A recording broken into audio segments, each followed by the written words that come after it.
Hi everyone, it's Grace. Welcome to Eating Peace.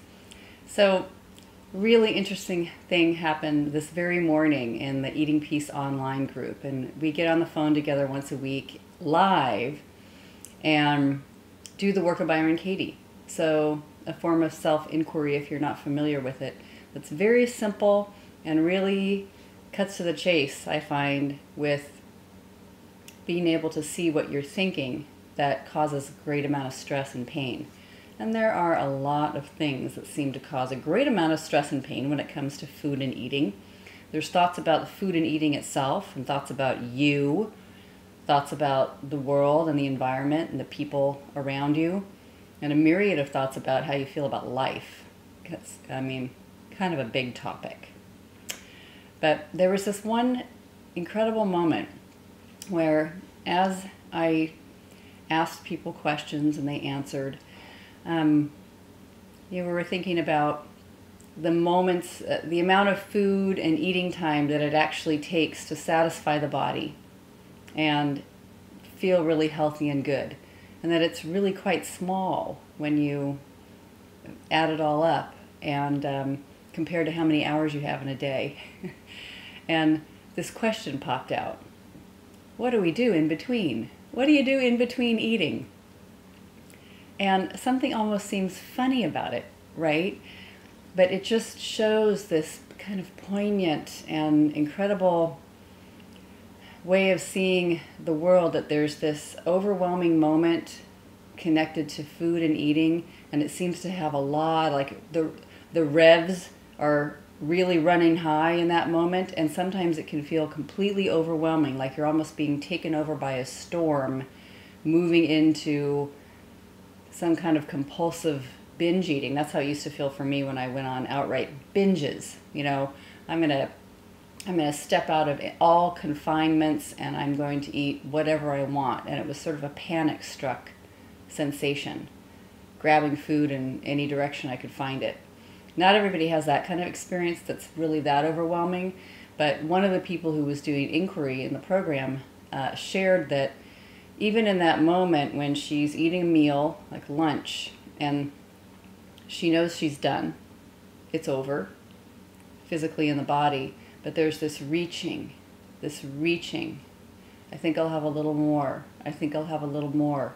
And something feels so compelling and so intense about that drive that even feels overwhelming, even if it's not maybe necessarily called an outright binge. It's not the same experience. So in between, what do we do? What's going on here? How do we live? And noticing these moments of incredible overwhelm. So I think first, as I comment from time to time, and I notice is really true, without there being any set answer, awareness.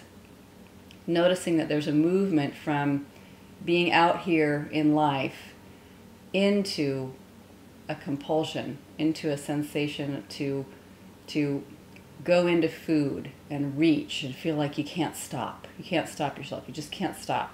I mean, that can happen in all kinds of situations and all kinds of feelings, not necessarily food.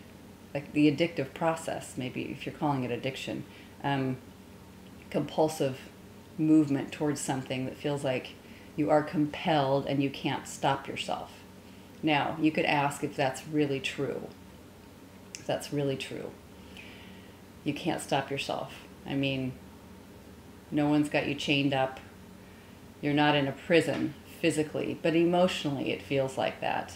It feels like something can't handle. The way you're viewing the moment is that it's intolerable and you need to reach for food. You can't stop. If you stopped, it would be upsetting and difficult. You really want to take action. You feel a panic or a movement. So I read this interesting passage today by Nisargadatta in I Am That. And here he says, "You will recognize that you have returned to your natural state by a complete absence of all desire and fear. After all, at the root of all desire and fear is the feeling of not being what you are. Just as a dislocated joint pains only as long as it is out of shape and is forgotten as soon as it's set right, so is all self-concern a symptom of mental distortion, which disappears as soon as one is in the normal state.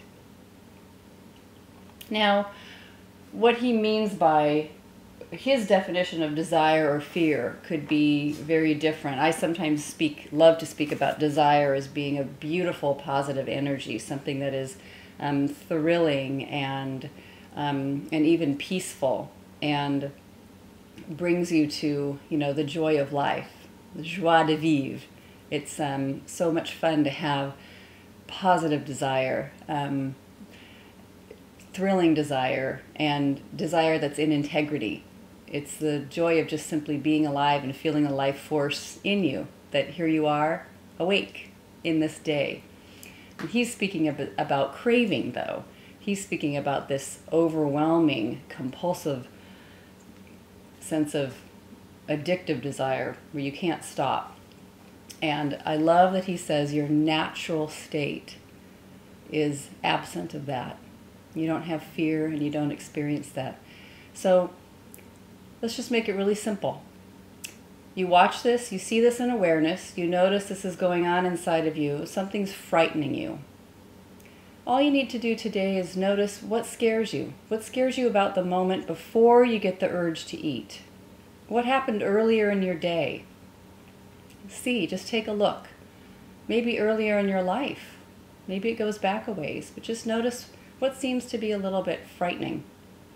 What makes you nervous about this moment? Maybe there's emptiness here, some sense of not having power over anything. I speak about that.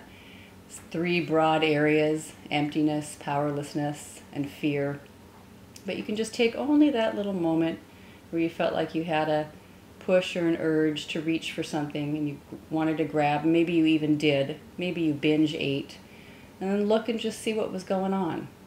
Because that kind of awareness will be like gold. Just see what it is you really, really wanted, what you don't like, what you're avoiding, what you find uncomfortable about this moment, what's going through your mind, what went through your mind as an idea that you felt very uncomfortable about. That could be really offer fabulous insight. In fact, such fabulous insight that you begin to be interested in finding more out about who you are and have a conversation with yourself rather than reaching for food or something to distract you or comfort you. All right. Until next week, thanks for being here, everybody. Take good care. Lots of peace. Bye-bye.